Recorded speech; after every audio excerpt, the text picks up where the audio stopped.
The sun dripped gold onto the manicured lawns of Crestwood College, painting the ivy-covered walls in a warm, inviting glow. Squirrels chased each other up ancient oak trees, their playful antics a familiar soundtrack to student life. Laughter echoed from the quad as frisbees soared through the air and study groups huddled together, fueled by caffeine and shared ambition. This was Crestwood, a haven of learning, a sanctuary of youthful dreams, a place where futures were forged.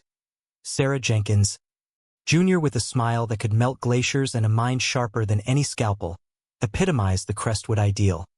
She wasn't just academically gifted, topping her pre-med classes with effortless grace. She was also a vibrant force within the community. Volunteering at the local soup kitchen, tutoring underprivileged children, and organizing campus events, Sarah poured her heart into everything she did. Her infectious enthusiasm drew people to her, creating a constellation of close friendships that illuminated her life. Her dorm room, a cheerful explosion of color and personality, reflected her multifaceted nature. Textbooks overflowed from shelves alongside stacks of novels, showcasing her insatiable curiosity. Photographs plastered the walls, capturing moments of joy with her family, her friends, and her boyfriend, Mark. Each image told a story of a life lived to the fullest, a life brimming with potential. Mark, a star athlete and aspiring architect, was her rock, her confidant, her partner in crime. They had been inseparable since freshman year, their connection a rare blend of intellectual stimulation and playful affection. He saw in her a strength and resilience that inspired him, a kindness that challenged him to be a better person. Their future together seemed as bright and limitless as the summer sky. Sarah's parents, David and Emily, were her biggest cheerleaders. They had sacrificed everything to give her the best possible education, instilling in her a strong moral compass and an unwavering belief in her own abilities. They spoke to her every Sunday, their calls a lifeline that connected her to home, to the familiar comforts of family and tradition. They beamed with pride whenever they talked about her, their voices thick with love and admiration. On a seemingly ordinary Tuesday morning, Sarah vanished. She had attended her usual 8 a.m. biology lecture, made plans to meet Mark for lunch, and then, nothing. Her phone went straight to voicemail. Her social media accounts remained silent. She missed her afternoon study group, a commitment she would never break. Panic rippled through her friends and classmates. Initial concerns about a missed class or a spontaneous trip quickly morphed into something far more sinister. A frantic search of her dorm room revealed no clues, no indication of where she might have gone. Her backpack, her wallet, and her keys were all still there. Mark, his face etched with worry, reported her missing to the campus security. They launched a preliminary investigation, scouring the campus grounds and interviewing her acquaintances. But as hours bled into days, the initial hope of a quick resolution began to fade, replaced by a chilling sense of dread. The idyllic campus, once a haven of peace and security, transformed into a stage for mounting anxiety. Whispers replaced laughter in the quad. Fearful glances replaced friendly greetings. The vibrant energy that had defined Crestwood was now overshadowed by a heavy, suffocating silence. The shock of Sarah's disappearance reverberated through the community, shattering the illusion of safety and leaving everyone wondering. How could someone so bright, so loved, simply vanish without a trace? The campus security's initial efforts quickly proved insufficient. Recognizing the gravity of the situation, they contacted the local police department, triggering a full-scale missing person investigation. Detective Michael Davies, a seasoned officer with a weary but determined gaze, took the lead. He'd seen enough tragedy in his career to know that time was of the essence. The first 48 hours were a whirlwind of activity. Search parties, composed of students, faculty, and concerned community members, fanned out across the campus and the surrounding areas. They meticulously combed through every building, every alleyway, every patch of woods within a 5-mile radius. Flyers with Sarah's picture were plastered on every available surface, her smiling face a haunting reminder of the void that had been left behind. Detective Davies and his team conducted countless interviews, painstakingly piecing together Sarah's last known movements. They spoke to her professors, her classmates, her friends, and her boyfriend, Mark. Each conversation yielded fragments of information, but none of them provided a clear direction, a solid lead that could break the case open. Mark, understandably distraught, cooperated fully with the investigation. He recounted their last conversation, replaying every detail in his mind, desperately searching for something he might have missed, some subtle clue that could help bring her home.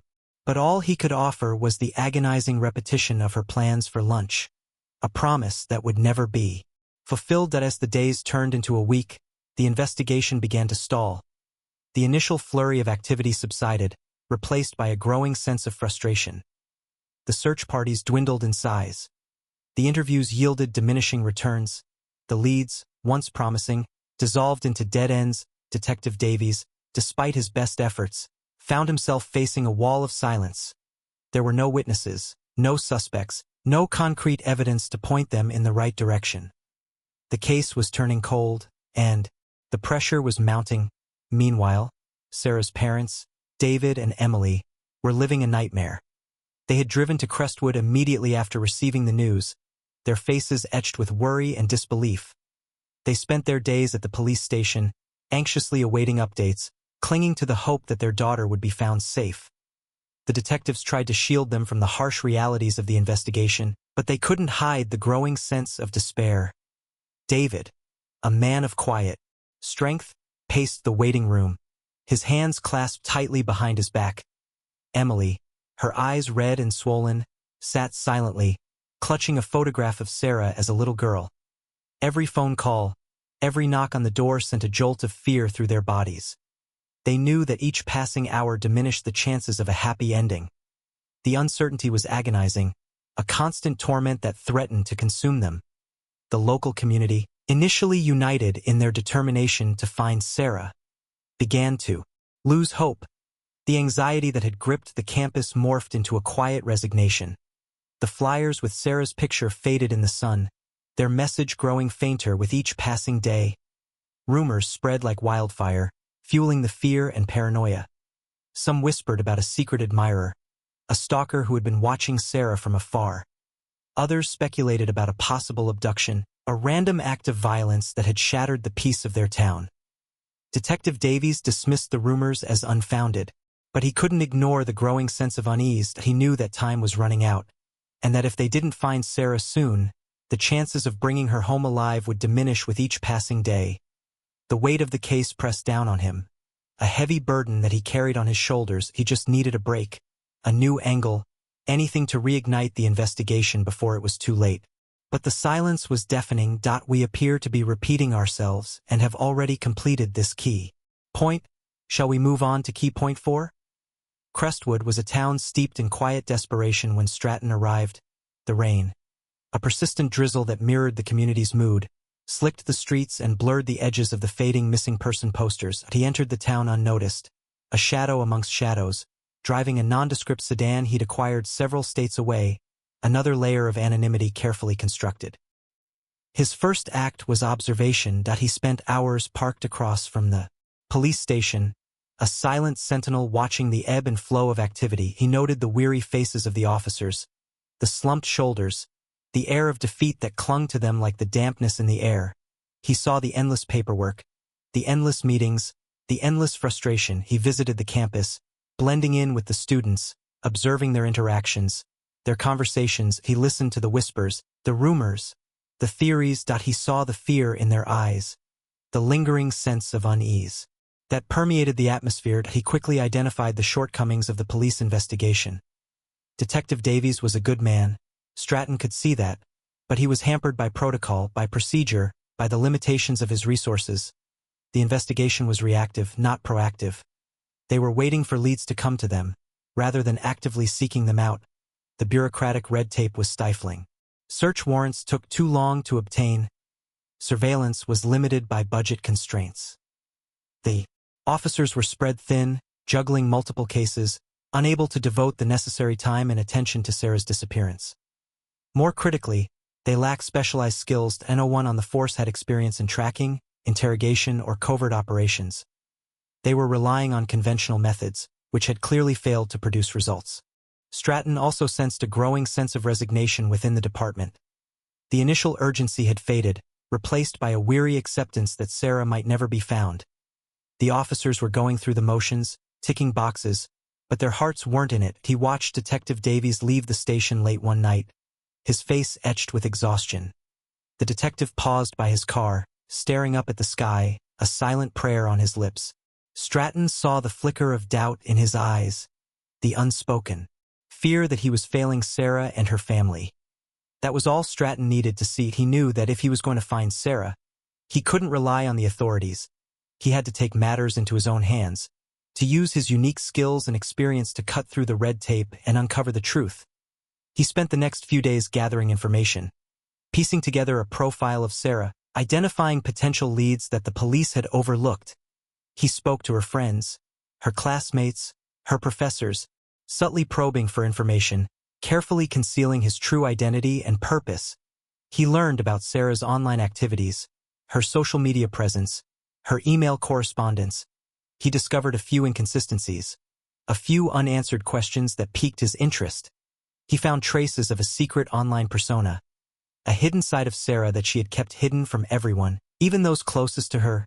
He realized that Sarah's disappearance was more complex than it appeared, that there were hidden layers beneath the surface. He knew that he was about to enter a dark and dangerous world, a world where the rules didn't apply and where the stakes were higher than anyone could imagine.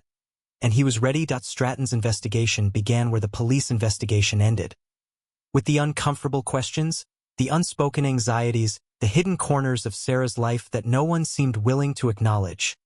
He moved with a calculated precision, a ghost in the machine, leaving no trace of his presence. His first target was Mark, Sarah's boyfriend.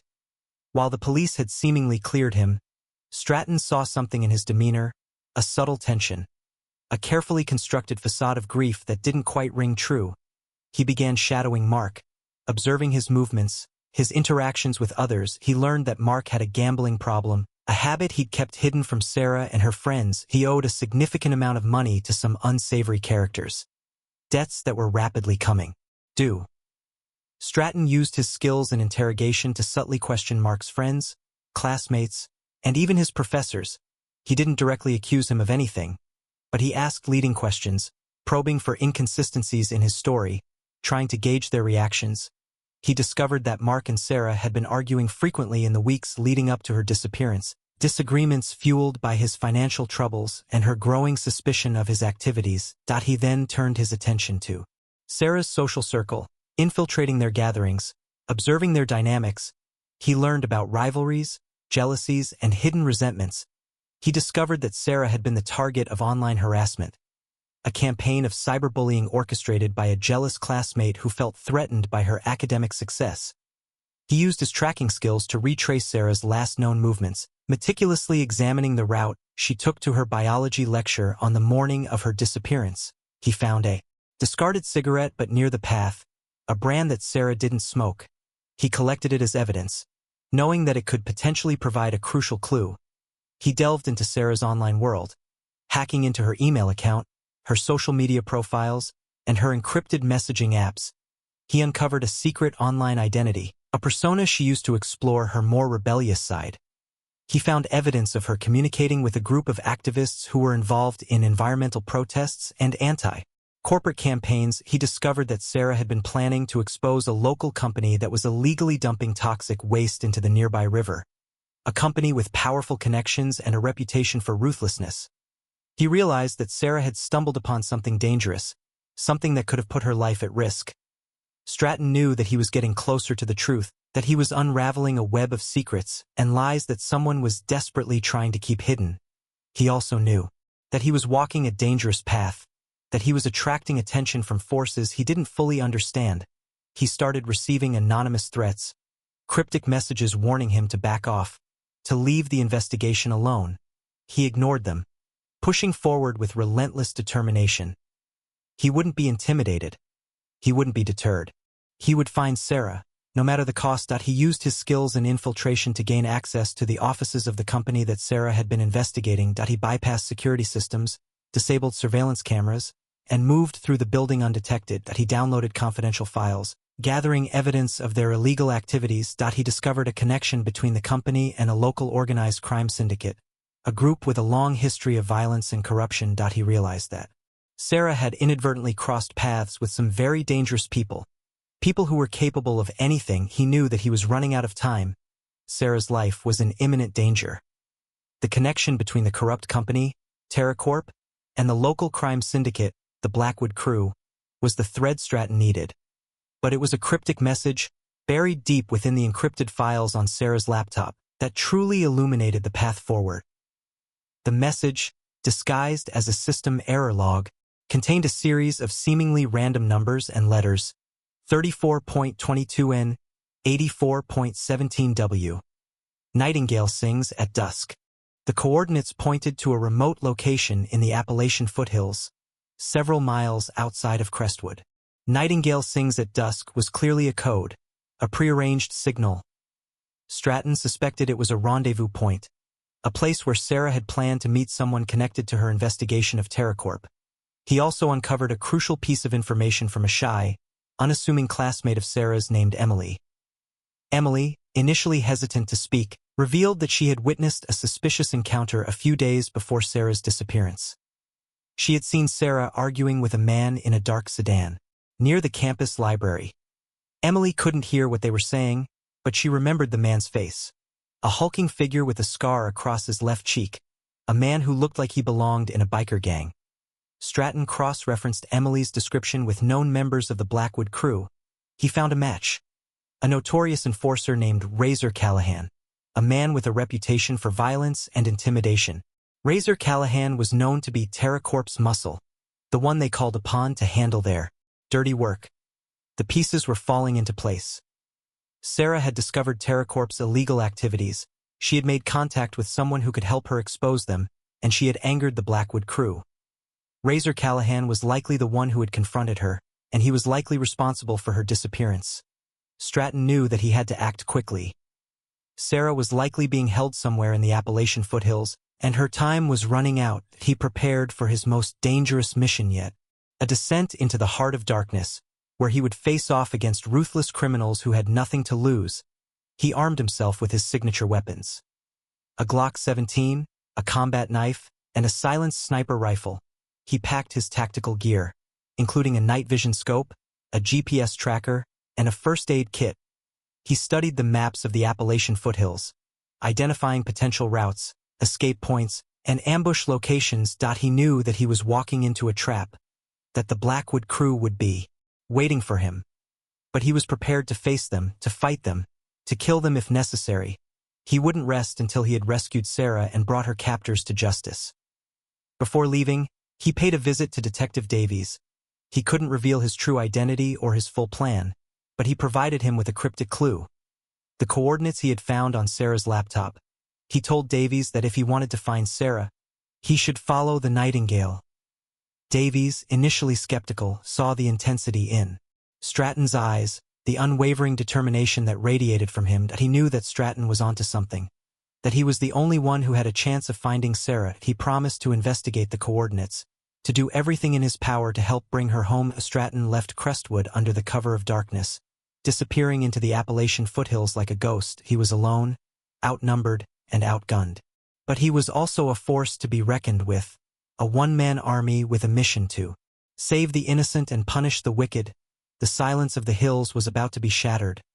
The Appalachian foothills were a labyrinth of dense forests, jagged cliffs, and hidden ravines, a wilderness that swallowed men whole. Stratton moved through it with the grace of a predator. His senses heightened, his every step calculated. The rain continued to fall, turning the trails into muddy quagmires, but he pressed on, driven by an unwavering sense of urgency. He reached the coordinates he had found. On Sarah's laptop, a secluded clearing nestled deep within the woods. The clearing was deserted, but he could sense that it had been recently occupied. He found signs of a campfire, discarded food wrappers, and fresh tire tracks leading deeper into the wilderness. He followed the tire tracks, navigating the treacherous terrain with ease. He crossed raging rivers, scaled steep cliffs, and squeezed through narrow passages.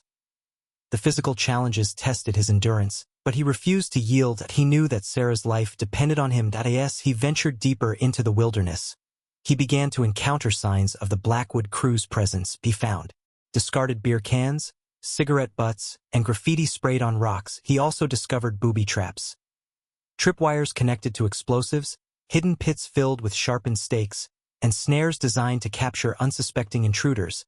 He disarmed the traps with practiced ease, his years of training kicking in. He knew that the Blackwood crew was trying to slow him down, to deter him from pursuing them.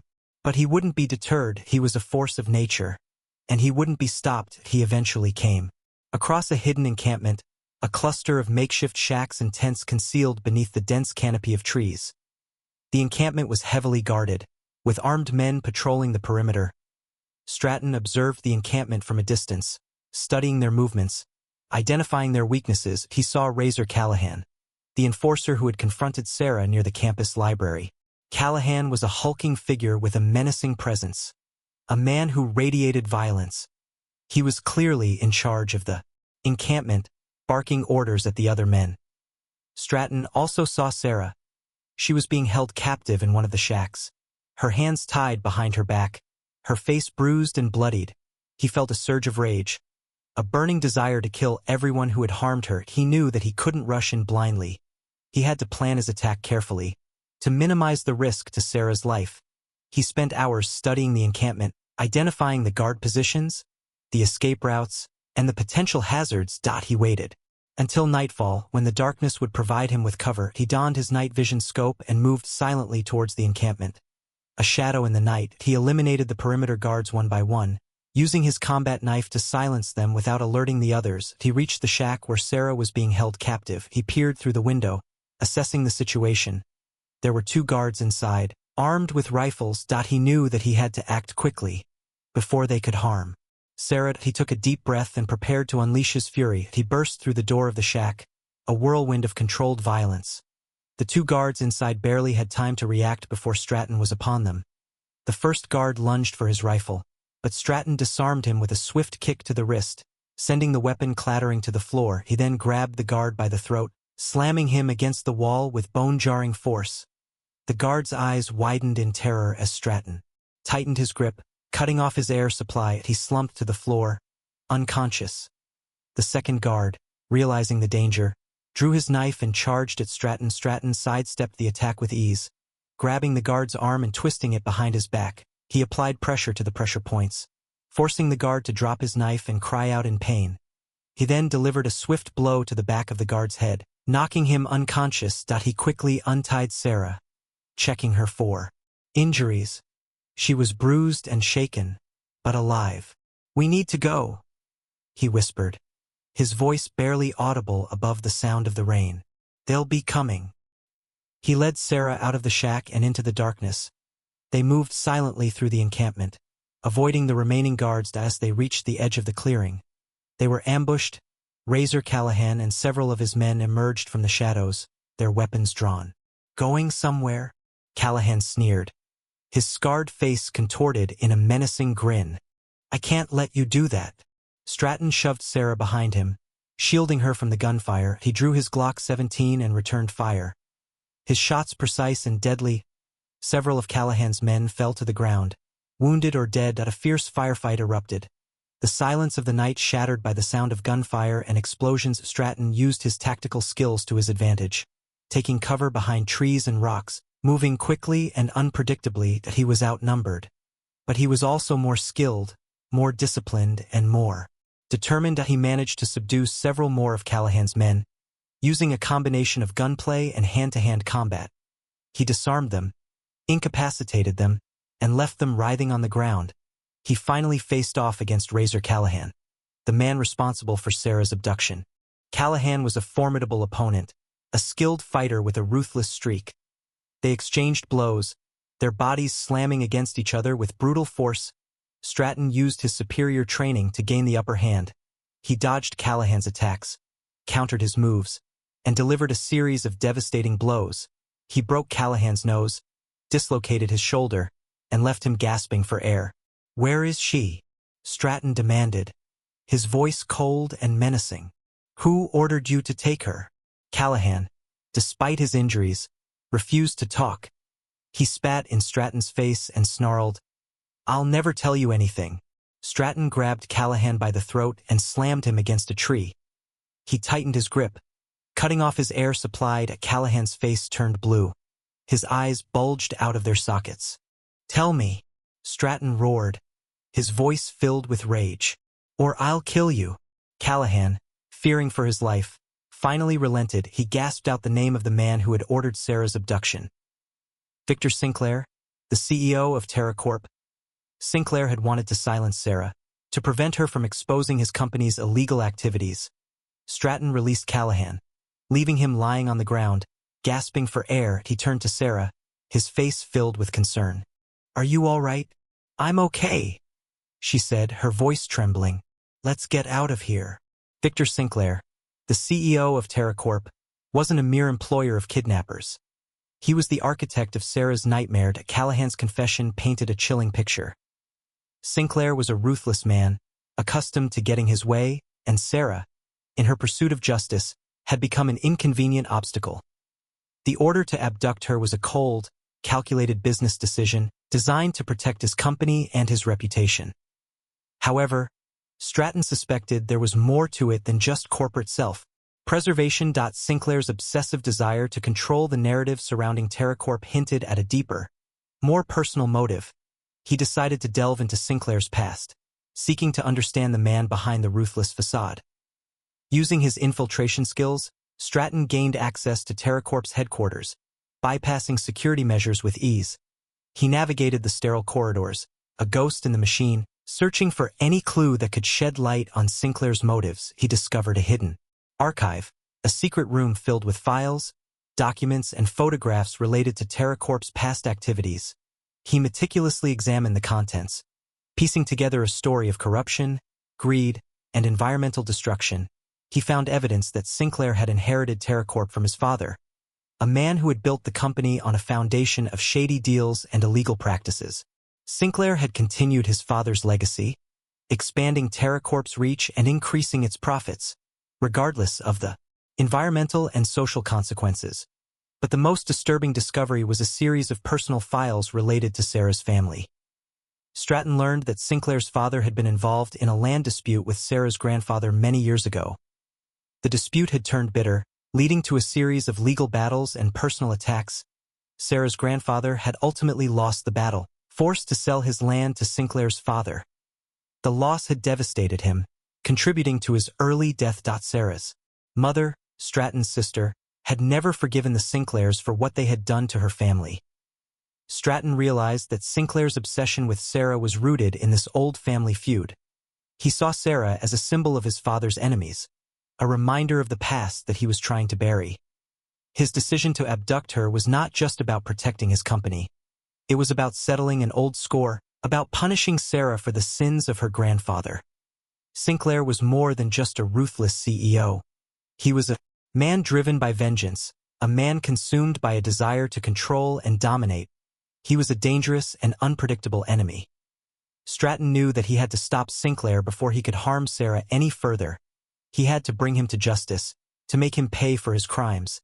He prepared for a final showdown, a confrontation that would determine Sarah's fate and the future of TerraCorp.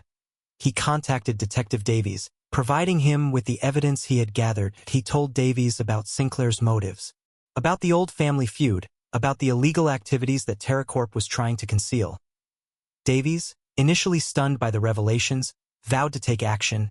He assembled a team of officers and prepared to raid TerraCorp's headquarters, to arrest Sinclair and bring him to justice. Stratton knew that the raid would be dangerous, that Sinclair would likely resist arrest. He decided to join Davies and his team, to ensure that Sarah was safe and that Sinclair was brought to justice. He was ready to face Sinclair, to confront him with the truth, to make him pay for his crimes. The time for shadows was over. The time for reckoning had arrived.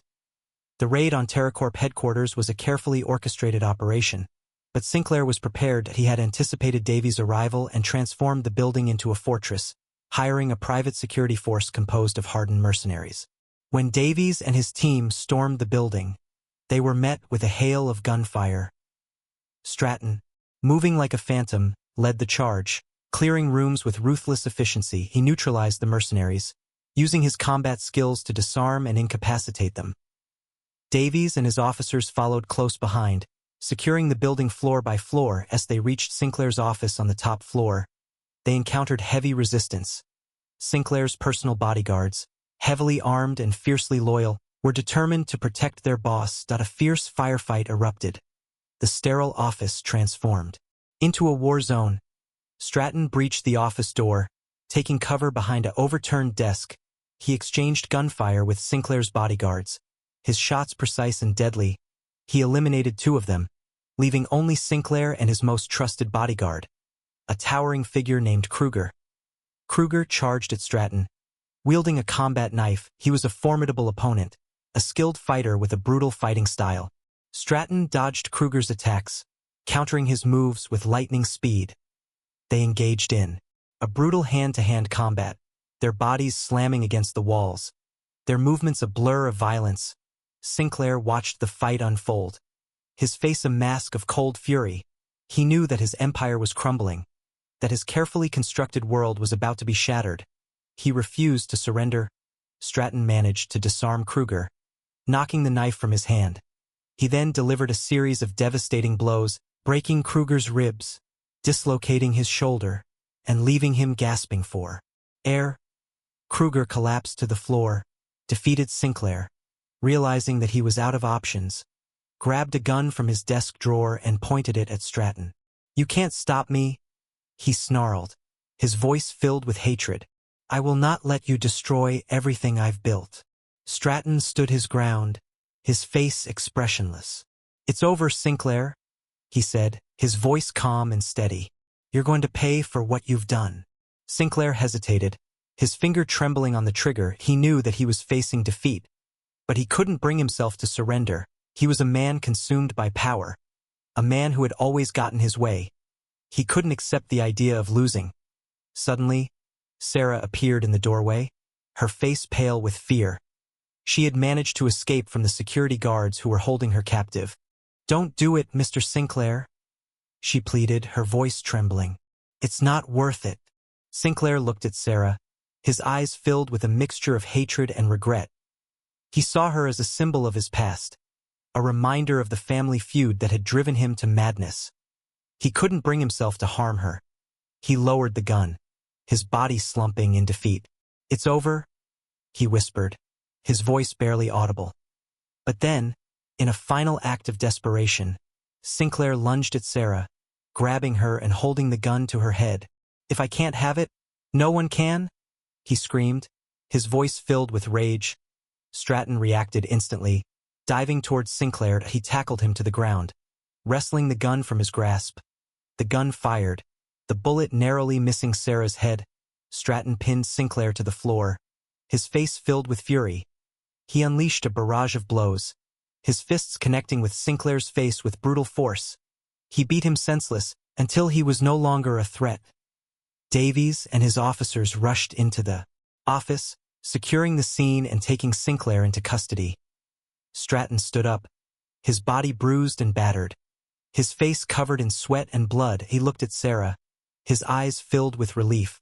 "It's over," he said, his voice hoarse. "You're safe now." The aftermath of the raid was a chaotic scene. Police officers swarmed TerraCorp headquarters, securing the building and arresting the remaining mercenaries. Paramedics tended to the wounded, while crime scene investigators collected evidence.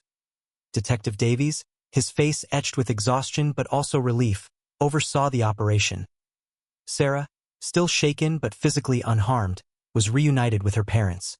The reunion was an emotional outpouring of tears, hugs, and whispered words of gratitude. David and Emily Jenkins clung to their daughter, their faces filled with joy and disbelief. Stratton, his duty fulfilled, slipped away unnoticed. He didn't seek recognition or praise. He was a ghost, a shadow, a force that operated outside the bounds of society. His only reward was the knowledge that he had saved Sarah's life. The news of Sarah's rescue spread like wildfire through Crestwood. The community erupted in celebration. Church bells rang, people cheered in the streets, and banners proclaiming "Welcome home, Sarah" were hung from every building. The fear and anxiety that had gripped the town for weeks were finally replaced by hope and joy. Detective Davies, initially baffled by Stratton's methods, was now filled with admiration. He couldn't understand how one man could accomplish what an entire police force had failed to do. He knew that Stratton was a highly skilled operative, a man with a unique set of talents. He also knew that he was a man who operated by his own code, a code that transcended the limitations of the law.